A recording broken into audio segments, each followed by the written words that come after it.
Very good afternoon बच्चों। देखिए, आज हम लोग एक लाइव सेशन कर रहे हैं। उसमें जो हम लोगों का पहला टॉपिक है, वो पहला टॉपिक हम लोग फिजिक्स के 11th क्लास का है, और जो आप लोगों ने सुना होगा, relative motion in one dimension. Relative motion in one dimension.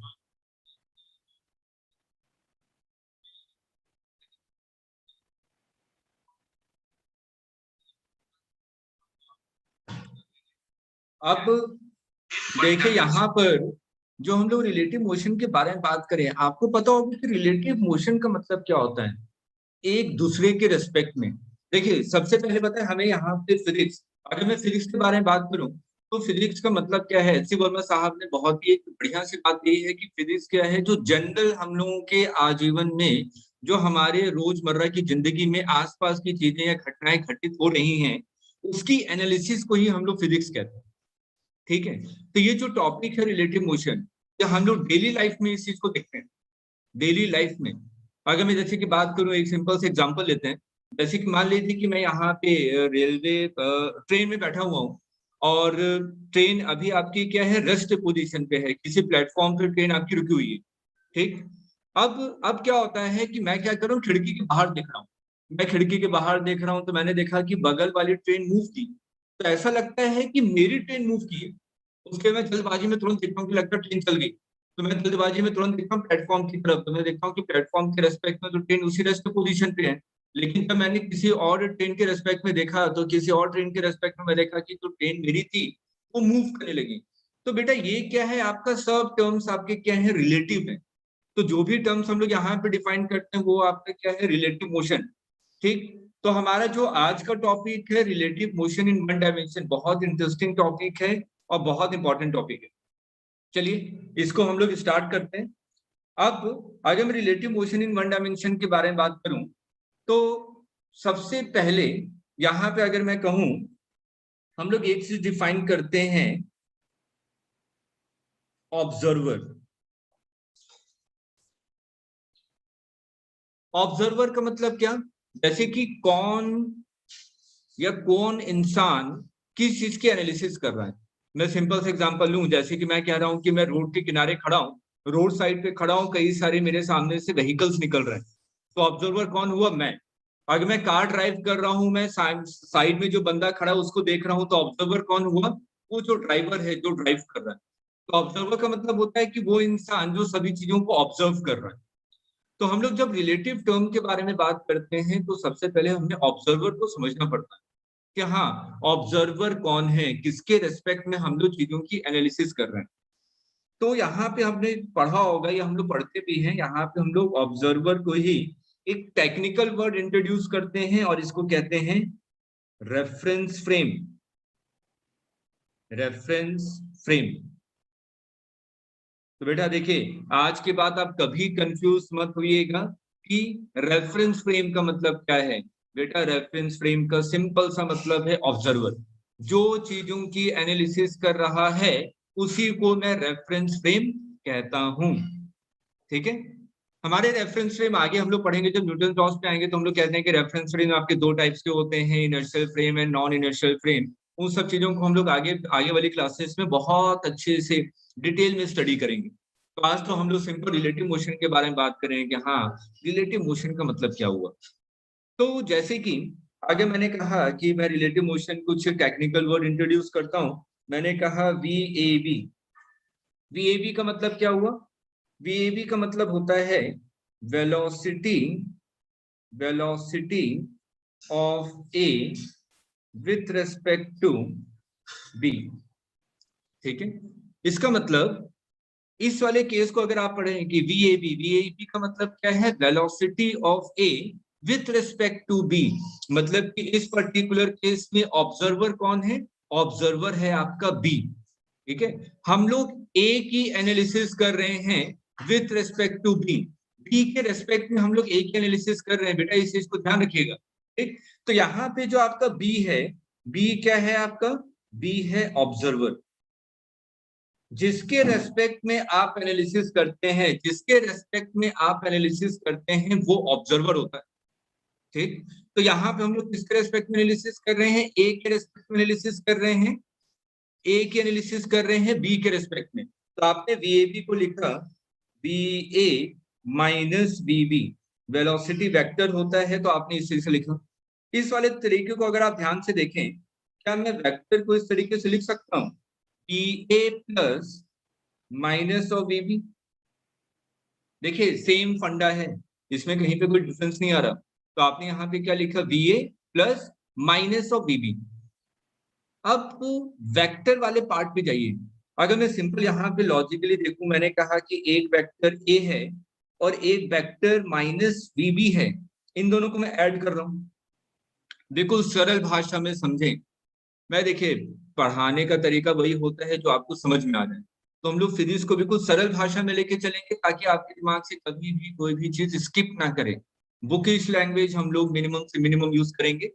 यहाँ पे मेरे को एक तरीका जो मैं कहता हूँ सभी बच्चों से, कि अगर मेरे को वीएबी लिखना है, वीएबी अगर आपने टेक्निकली लिखा तो आपने क्या लिखा? वीए प्लस माइनस ऑफ वीबी।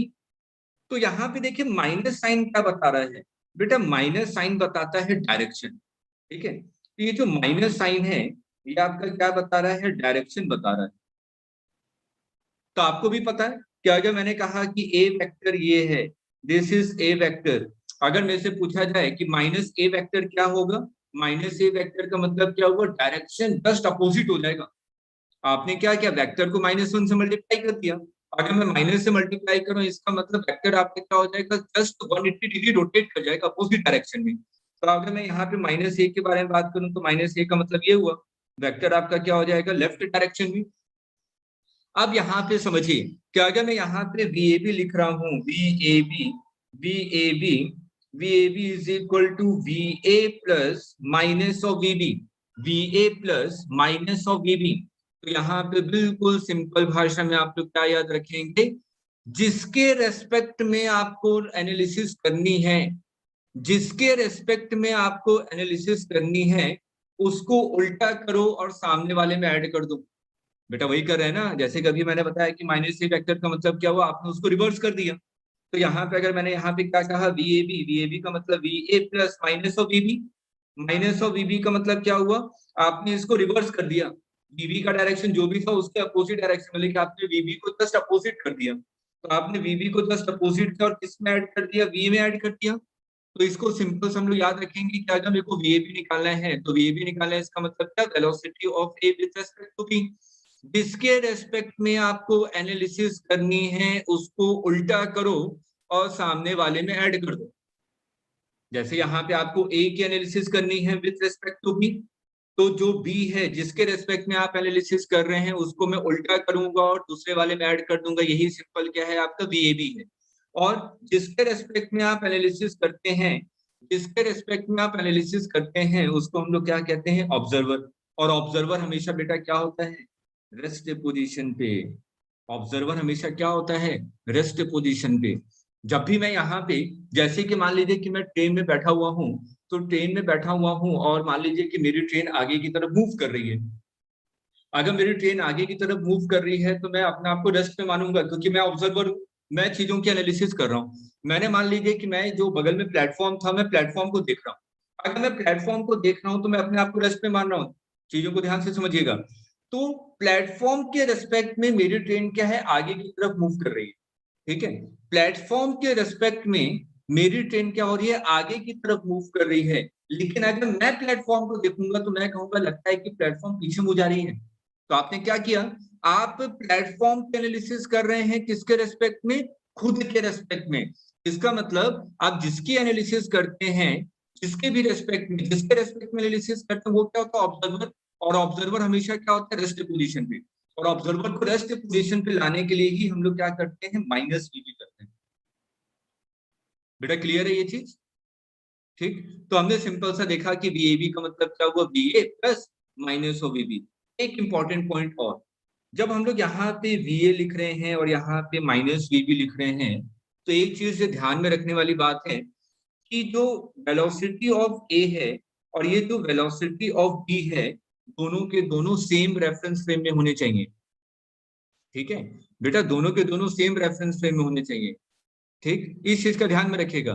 जब हम लोग VAB is equal to BA plus minus of VB लिख रहे हैं, तो राइट हैंड साइड में जो आपका VA है और आपका VB है, ये दोनों के दोनों velocity of A and B हैं with respect to same reference frame.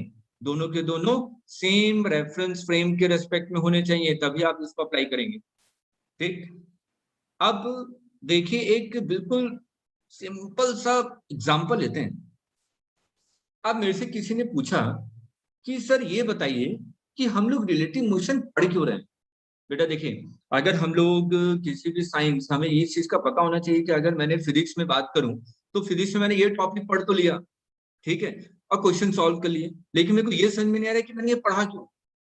और अभी मैंने शुरुआत में बताया था कि जो आपका फिजिक्स है वो डेली आजीवन जो भी हम लोग जीविका में या जो भी हम लोग डेली बेसिस पे काम करते हैं, हर जगह फिजिक्स अप्लाई होती है। तो हमें क्या करना है, हर एक चीज की एनालिसिस को ही हम लोग क्या कहते हैं, फिजिक्स। उसमें फिजिक्स का मतलब यही है कि जो भी हमारे आसपास की चीजें घटित हो रही हैं उसकी एनालिसिस करना। तो यहाँ पे मैंने रिलेटिव मोशन पढ़ा, तो मेरे से ये पूछा गया कि सर मैं क्वेश्चन को पढ़कर ये कैसे पता लगाऊं कि इस वाले क्वेश्चन में मेरे को रिलेटिव मोशन का कॉन्सेप्ट अप्लाई करना है कि नहीं करना है। ठीक है, ये मेरे को समझना पड़ेगा कि रिलेटिव मोशन का जो कॉन्सेप्ट आपने इंट्रोड्यूस किया, ये क्वेश्चन में अप्लाई करूं, ये क्वेश्चन पढ़ते कैसे पता चले मुझे। ठीक, अब इसको समझते हैं कि क्यों मैं रिलेटिव मोशन को इंट्रोड्यूस करता हूं। देखिए क्यों इंट्रोड्यूस किया जाता है। एक सिंपल से एग्जांपल लेते हैं, आप सभी चीजों को बिल्कुल सोच विचार करके बताइएगा। हम लोग इसको दो पार्ट में डिवाइड करते हैं। मैंने एक पहला पार्ट लिया,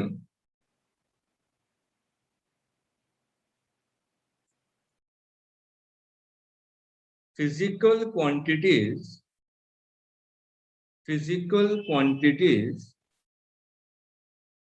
which depend on reference frame.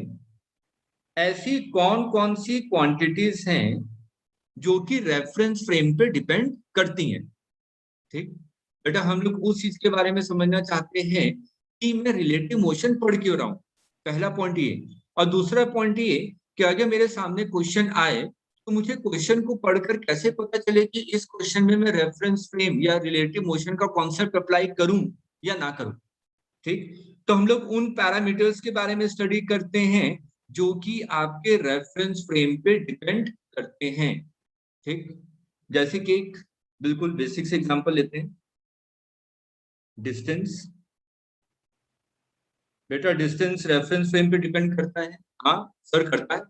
Example, मान लीजिए दो कार हैं। ठीक, दो कार क्या है, आपकी सेम डायरेक्शन में मूव कर रही हैं, दोनों सेम डायरेक्शन में मूव कर रही हैं और दोनों की स्पीड क्या है, सेम है। ठीक, मैंने क्या एग्जांपल लिया कि दो कार हैं और दोनों कार क्या है, आपकी सेम डायरेक्शन में मूव कर रही हैं और दोनों की स्पीड क्या है, सेम है। एक थर्ड बंदा है जो कि रोड के किनारे खड़ा है। ठीक, एक थर्ड बंदा है जो रोड के साइड में खड़ा है। अब देखिए एनालिसिस आपको ध्यान से समझना पड़ेगा कि क्या डिस्टेंस रेफरेंस फ्रेम पर डिपेंड करता है, और रेफरेंस फ्रेम का मतलब क्या होता है, ऑब्जर्वर। दो कार हैं, दोनों सेम डायरेक्शन में मूव कर रही हैं सेम स्पीड से। तो मेरे से पूछा गया कि जो पहले वाले कार का ड्राइवर है वो दूसरे वाले कार के ड्राइवर को देख रहा है। मैं कार चला रहा हूं और मैं बगल वाली कार को देख रहा हूं, तो मेरे को नजर आ रहा है कि वो कार तो मेरे साथ साथ मूव कर रही है क्योंकि दोनों कार की स्पीड क्या है, सेम है। ठीक, तो क्या जो डिस्टेंस है, तो मैंने कहा कि distance of car A with respect to car B वो कितना है बेटा, 0। ठीक है, क्योंकि दोनों के बीच में डिस्टेंस आपकी चेंज नहीं हो रही है। मैंने कहा कि दोनों के दोनों सेम स्पीड से मूव कर रहे हैं। तो मैंने कहा कि कार ए की distance with respect to car B, क्योंकि दोनों के दोनों पैरेलल हैं, तो दोनों के बीच में सेपरेशन या distance between the two cars कितना है, 0 है। लेकिन जो बंदा रोड के साइड में खड़ा था, मैंने उस बंदे से पूछा, अच्छा राम ये बताओ जो कार ए है और जो तुम हो, तुम दोनों के बीच की डिस्टेंस क्या है। तो बोलेगा सर हम दोनों के बीच के डिस्टेंस तो 1 किलोमीटर है। कुछ देर के बाद बोलेगा सर हम दोनों के बीच के डिस्टेंस तो 10 किलोमीटर है, क्योंकि वो जो बंदा है रोड के किनारे वो तो चुपचाप से खड़ा है ना, वो चुपचाप से रेस्ट पे खड़ा है और कार आपकी मूव करती जा रही है। ठीक, तो ऑब्जर्वर देखिए चेंज हो गया। पहले आपने क्या कहा कि कार ए और कार बी के बीच की डिस्टेंस कितनी है, तो आपने कहा 0, क्योंकि दोनों के दोनों सेम स्पीड से एक साथ में मूव कर रहे थे आगे की तरफ। लेकिन जो बंदा जो रोड के किनारे खड़ा है वो तो रेस्ट पे है और कार मूव कर रही है, तो समय के अनुसार दोनों के बीच की जो डिस्टेंस होगी वो बढ़ती जाएगी। तो यहाँ पे अगर मैं रेफरेंस फ्रेम को चेंज करता हूँ, ध्यान से सुनेगा, अगर मैं ऑब्जर्वर को चेंज करता हूं तो डिस्टेंस आपकी वेरी कर जाएगी। तो इसका मतलब जो डिस्टेंस है वो आपके रेफरेंस फ्रेम पे डिपेंड करती है। ठीक, सेकंड पॉइंट पे आते हैं। अगर मैं डिस्प्लेसमेंट के बारे में बात करूं, डिस्प्लेसमेंट सिंपल, डिस्प्लेसमेंट भी आपकी क्या होगी, रेफरेंस फ्रेम पे डिपेंड करेगी। सेम एग्जांपल वही लीजिए, आपने कहा कि दो कार हैं, दोनों की दोनों सेम डायरेक्शन में, दोनों सेम स्पीड से मूव कर रही हैं, तो मैंने बोला कि what is the displacement between the two particles और बिटवीन द टू कार्स, आप कहेंगे 0। अगर मैं कहूं कि एक बंदा जो रोड के किनारे खड़ा तो उसके रेस्पेक्ट में मैंने कार ए की डिस्प्लेसमेंट पूछी, तो आप कहेंगे 1 किलोमीटर 2 किलोमीटर, जो भी जिस टाइम के अनुसार जो भी होगा। तो जो डिस्प्लेसमेंट है वो भी क्या है, रेफरेंस फ्रेम पे डिपेंड करता है। अगर हम लोग थर्ड पॉइंट के बारे में बात करें, स्पीड, क्या स्पीड रेफरेंस फ्रेम पे डिपेंड करता है? थोड़ा सा 2 मिनट का वक्त लीजिए और थोड़ा सा चिंतन कीजिए, थोड़ा उसके बारे में सोचिए और मेरे को बताइए कि ये जो स्पीड है क्या रेफरेंस फ्रेम पे डिपेंड करती है? बेटा सेम एग्जांपल है, जो अभी हम लोग एग्जांपल ले रहे थे तो उसी एग्जांपल को थोड़ा सा सोचिए उसके बारे में। स्पीड, मैंने कहा कि दोनों के कार आपकी सेम डायरेक्शन में मूव कर रही हैं, तो दोनों की स्पीड आपकी सेम है। अगर दोनों की स्पीड सेम है तो कार ए की speed with respect to B, car B की speed with respect to A, वो क्या होगी, 0। क्योंकि अगर मैं एक कार में बैठा हूं दूसरे कार को देखूंगा तो मेरे को वो कार तो हमेशा वहीं पे नजर आएगी ना, क्योंकि दोनों को दोनों सेम डायरेक्शन में सेम स्पीड से मूव कर रहे हैं, तो एक दूसरे के रेस्पेक्ट में दोनों क्या होंगे, रेस्ट पे। तो मैंने कहा कि एक दूसरे के रेस्पेक्ट में जो कार की स्पीड है वो क्या 0 है, लेकिन जो बंदा रोड पे खड़ा था वो तो सिंपल स्पीडोमीटर को देख रहा है, वो बोला कि सर इस वाले कार की स्पीड है 80 किलोमीटर पर आवर, क्योंकि वो बंदा क्या रेस्ट पे है, रोड पे खड़ा है। ठीक है, तो स्पीड भी आपकी डिपेंड करती है। अगर दूसरा तरीका क्या है, आपने कहा कि डिस्टेंस पर डिपेंड कर रहा है रेफरेंस फ्रेम पे, तो स्पीड इज इक्वल टू क्या होता है, डिस्टेंस अपॉन टाइम। तो जो आपकी स्पीड होगी वो भी किस पे डिपेंड करेगी, रेफरेंस फ्रेम मतलब ऑब्जर्वर पे डिपेंड करेगी, कौन ऑब्जर्वर उसको देख रहा है। अगर हम लोग थर्ड पॉइंट के बारे में बात करें, वेलोसिटी, वेलोसिटी भी बेटा क्या है, रेफरेंस फ्रेम पे डिपेंड करता है।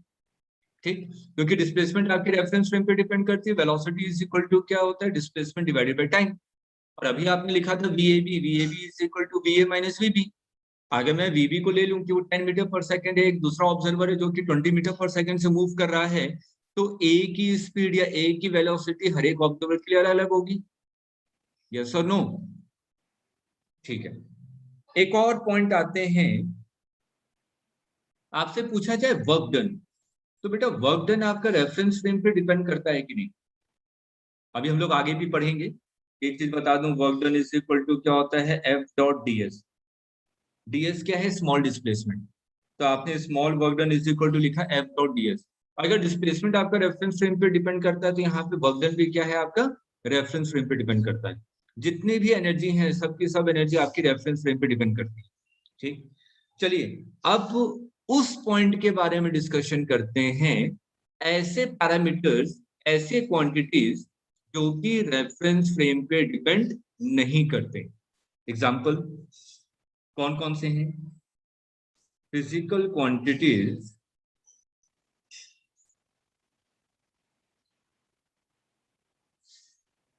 which doesn't depend on reference frame, जो कि रेफरेंस फ्रेम पे डिपेंड नहीं करते। बेटा इसी खासियत के कारण जो हम लोग सेकंड पार्ट पढ़ रहे हैं कि कौन कौन से ऐसे फिजिकल क्वांटिटी हैं जो कि रेफरेंस फ्रेम पे डिपेंड नहीं करते, इसी खासियत के कारण हम लोग यहाँ पे इसको रिलेटिव वेलोसिटी के कॉन्सेप्ट को इंट्रोड्यूस करते हैं। इस चीज को ध्यान में रखिएगा, रिलेटिव वेलोसिटी का कॉन्सेप्ट इसलिए इंट्रोड्यूस किया गया है, जो सेकंड पैरामीटर अभी हम लोग डिटेल में इसको पढ़ने वाले हैं, ठीक है। तो जो सेकंड पार्ट है, कैसे कौन कौन सी क्वांटिटीज हैं जो कि आपके रेफरेंस फ्रेम पे डिपेंड नहीं करते हैं। पहला, सोच विचार करके आप बताइएगा, अगर मैं यहां पे बात करूं टाइम, टाइम बेटा आपका रेफरेंस फ्रेम पे डिपेंड नहीं करता। एक एग्जांपल लेते हैं चीजों को समझने के लिए। मैंने कहा कि मान लीजिए ट्रेन है, ये ट्रेन है और यहाँ पे इंजन है, ट्रेन का इंजन है, ठीक, engine of the train. Train आपकी मूव कर रही है राइट डायरेक्शन में, मूव करने दीजिए, मान लीजिए 10 मीटर पर सेकंड से आपकी ट्रेन मूव कर रही है। अब यहाँ पे एक बंदा है ऑब्जर्वर ए, और एक बंदा है जो साइड में रोड के किनारे खड़ा है ऑब्जर्वर बी, ये रेस्ट पे है, ठीक है। जो ऑब्जर्वर बी है वो रेस्ट पे है। अब ध्यान से देखिए, मैंने क्या कहा, एक थर्ड बंदा है सी, जो कि ट्रेन में दौड़ता हुआ जा रहा है आगे की तरफ। आप सभी लोगों ने ट्रेन में सफर किया है ना, तो मान लीजिए जिस डायरेक्शन में ट्रेन मूव कर रही है उसी डायरेक्शन में आपने दौड़ना स्टार्ट किया, और दौड़ते हुए कहाँ जा रहे हैं, इंजन की तरफ, ठीक। तो ये जो सी वाला बंदा है, ये दौड़ते दौड़ते इंजन की तरफ पहुंच गया। तो ए वाले बंदे से पूछा गया, जो ऑब्जर्वर ए था, उससे पूछा, अच्छा भाई ये बताओ कि सी को ए इंजन तक पहुंचने में कितना टाइम लगा। तो जैसे ही सी मूव करना स्टार्ट हुआ होगा, उसने घड़ी देखना स्टार्ट कर दी ए ने, तो सी भागता भागता भागता इंजन तक पहुंच गया। तो ए से पूछा मैंने कि सी को इंजन तक पहुंचने में कितना टाइम लगा, तो उसने कहा सर इसको पहुंचने में टाइम लगा 5 मिनट, मान लीजिए, ठीक है। जो ऑब्जर्वर ए ने बताया, ऑब्जर्वर ए ने बताया कि सी को वहां तक पहुंचने में कितना टाइम लगा, 5 मिनट।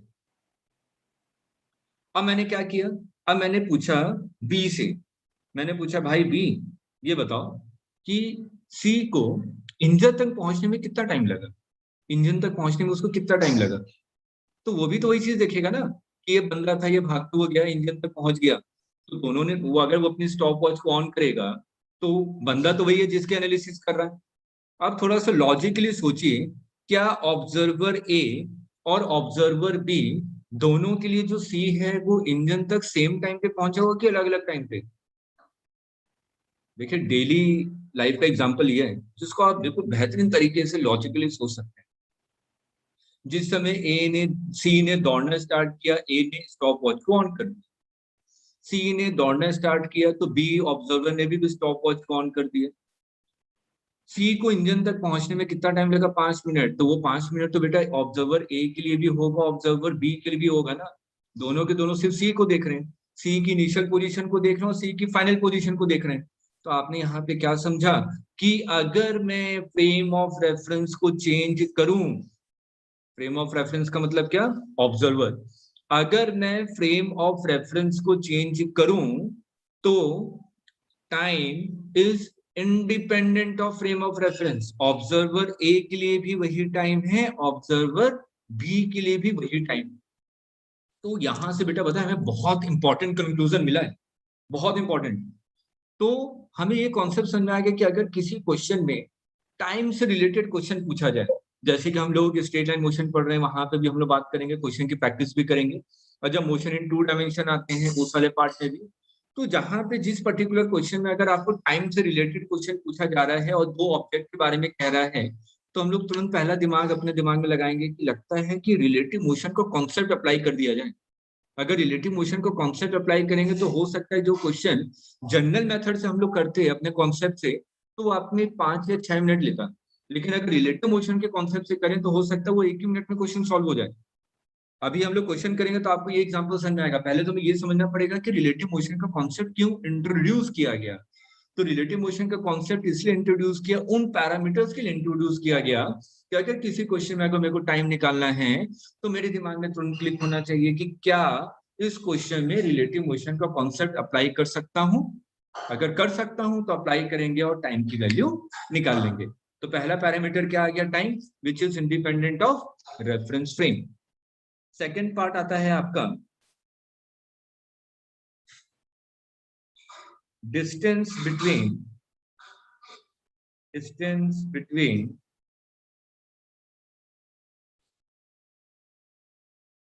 टू पॉइंट्स, जो दो पॉइंट के बीच की डिस्टेंस है वो बेटा इंडिपेंडेंट ऑफ रेफरेंस फ्रेम है। जैसे जैसे आप कंफ्यूज हो रहे होंगे, सर आपने तो भी लिखवाया था कि डिस्टेंस आपका रेफरेंस फ्रेम पे डिपेंड करता है, और यहाँ पे आप कह रहे हैं कि distance between the two points is independent of reference frame. तो इसको थोड़ा सा लॉजिकली सोचिए। अगर सेकंड वाले पॉइंट में देखिए, मैंने कहा कि दो कार हैं, दोनों कार सेम डायरेक्शन में आगे की तरफ मूव कर रहे हैं, ठीक, और दोनों के बीच की जो डिस्टेंस है, मैं हाईवे पे चल रहा हूँ और मेरे पीछे एक और कार है, तो मेरे से पूछा गया कि तुम दोनों कार के बीच की डिस्टेंस कितना है। तो मैंने पीछे देखा, मैंने कहा कि हम दोनों कार के बीच की डिस्टेंस कितनी है, 100 मीटर। ठीक। एक बंदा रोड के किनारे खड़ा था, उससे पूछा, भाई ये बताओ कि जो दोनों कार हाईवे पे मूव कर रही हैं, इन दोनों के बीच की डिस्टेंस क्या है। बताइए वो क्या बताएगा। बिल्कुल सही, वो भी क्या बताएगा कि दोनों के बीच की डिस्टेंस कितनी है, 100 मीटर। ठीक है। तो यहां पर जो दो पॉइंट्स के बीच की डिस्टेंस है, वो क्या है, इंडिपेंडेंट ऑफ रेफरेंस फ्रेम, वो रेफरेंस फ्रेम पे डिपेंड नहीं करता। ठीक, इस चीज को अपने जहन में रखें। तो हमें एक चीज समझ में आई कि अगर किसी भी क्वेश्चन में मेरे को टाइम से रिलेटेड क्वेश्चन पूछा जाए, कि मेरे से पूछा जाए कि हाँ टाइम निकालना है, तो सबसे पहले तुरंत आपके दिमाग में क्लिक होना चाहिए कि रेफरेंस फ्रेम का या सिंपल रिलेटिव मोशन के कॉन्सेप्ट को अप्लाई किया जाए। और अगर किसी दो पॉइंट के बीच की डिस्टेंस के बारे में बात कर रहे हैं, तब भी आपके दिमाग में क्लिक करना चाहिए, लगता है कि relative motion in one dimension या रिलेटिव मोशन के कॉन्सेप्ट को हम लोग अप्लाई कर सकते हैं। अब जो थर्ड पॉइंट है, जो कि आपका रेफरेंस फ्रेम पे डिपेंड नहीं करता, वो बेटा कौन सा पॉइंट है, force. Force is independent of reference frame. ठीक है, फोर्स आपका रेफरेंस फ्रेम पे डिपेंड नहीं करता। देखिए कैसे, एक एग्जांपल ले लेते हैं। मैंने कहा एक मास है, इस पे मैं फोर्स लगा रहा हूं 100 न्यूटन। ठीक है, एक मास है, इस पे मैं फोर्स लगा रहा हूं 100 न्यूटन राइट डायरेक्शन। एक ऑब्जर्वर है, मैंने कहा कि एक ऑब्जर्वर है ए, ये रेस्ट पे है। इससे मैंने पूछा कि अच्छा ये बताओ, ये जो एम ब्लॉक रखा हुआ है, इस पे फोर्स कितना है। तो वो सिंपल एम ब्लॉक को देखेगा, बोलेगा सर 100 न्यूटन है। अगर मैंने कहा कि एक ऑब्जर्वर बी है और ये राइट डायरेक्शन में 10 मीटर पर सेकेंड से मूव कर रहा है, अगर मैंने ऑब्जर्वर बी से पूछा कि ये बताओ कि ये जो एम ब्लॉक रखा है, इस पे फोर्स कितना है, तो ये क्या कहेगा, ये भी उस वाले एम ब्लॉक को देखेगा, बोलेगा कि सर 100 न्यूटन का फोर्स है। ठीक है, तो force is independent of reference frame.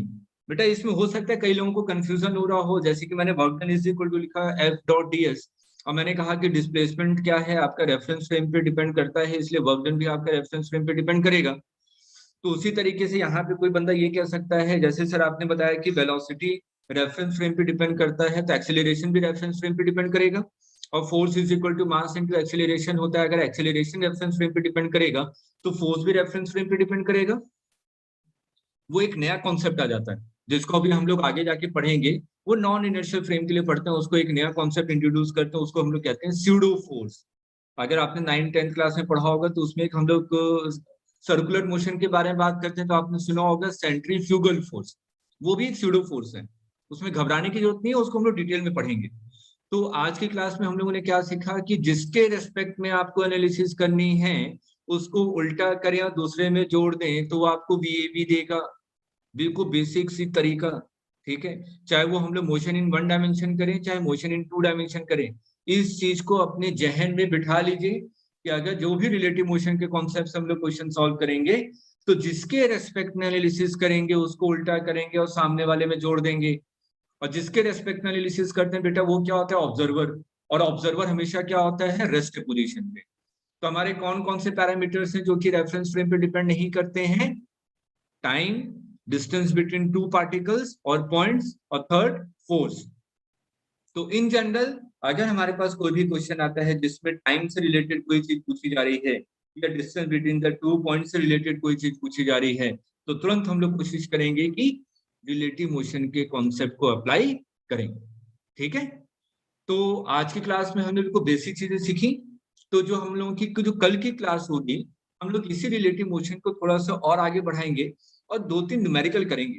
बेटा देखिए, फिजिक्स थोड़ा सा अलग ट्रेंड में चलता है। आप लोग जितने न्यूमेरिकल सॉल्व करेंगे, आपके कॉन्सेप्ट क्लियर होंगे। थ्योरी को बार बार पढ़ने से कॉन्सेप्ट क्लियर नहीं होता। फिजिक्स में हम लोग न्यूमेरिकल पढ़ेंगे, न्यूमेरिकल को सॉल्व करेंगे, तो वो कॉन्सेप्ट को आपको बताता है कि हाँ, आपने जो सीखा उस एप्लीकेशन न्यूमेरिकल पार्ट है। ठीक, तो कल की क्लास में आप जरूर देखिएगा, आपको बहुत इंटरेस्ट आने वाला है। एक दो क्वेश्चन करेंगे, कहेंगे अरे सर, ये तो डेली लाइफ में होता है। ठीक है, हम लोग तो जनरली रोज रोजमर्रा की जिंदगी में ये चीज करते थे, लेकिन आज वो बकायदा ऑन पेपर आपने प्रूफ कर दिया। ठीक है, चलिए, ओके, बाय बाय। हम लोग कल मिलते हैं और इसी को कंटिन्यू करेंगे बेटा।